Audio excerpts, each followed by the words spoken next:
খুব সহজেই বাড়িতে বিহারি স্টাইলে কড়াই চিকেন বানিয়ে নিন। 1 কেজি চিকেন নিয়েছি, দুটো বড় বড় পেঁয়াজ কুচিয়ে নিয়েছি, দুটো টমেটো কুচিয়ে নিয়েছি, আদা বাটা, রসুন বাটা, রসুনের 5টা বড় কোয়া, এর সঙ্গে এলাচ, লবঙ্গ, দারচিনি, শুকনো লঙ্কা, তেজপাতার মশলা। চিকেনটাকে একটুখানি লেবুর রস, অল্প একটু হলুদ গুঁড়ো আর জিরে ধনে গুঁড়ো দিয়ে ভালো করে ম্যারিনেট করে আধ ঘন্টা পাশে রেখে দিন।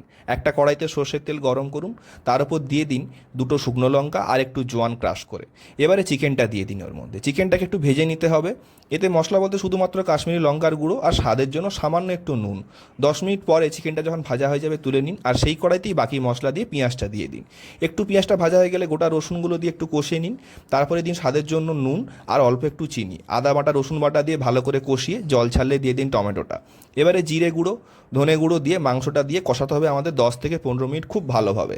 মনে রাখবেন, এটা চাপা দিয়ে তো রান্না করার দরকার নেই, কিন্তু গরম জল এইভাবে দিয়ে তারপরে আমাদের চাপা দিতে হবে 10 থেকে 15 মিনিট। নামানোর আগে গরম মশলা দিয়ে দিন আর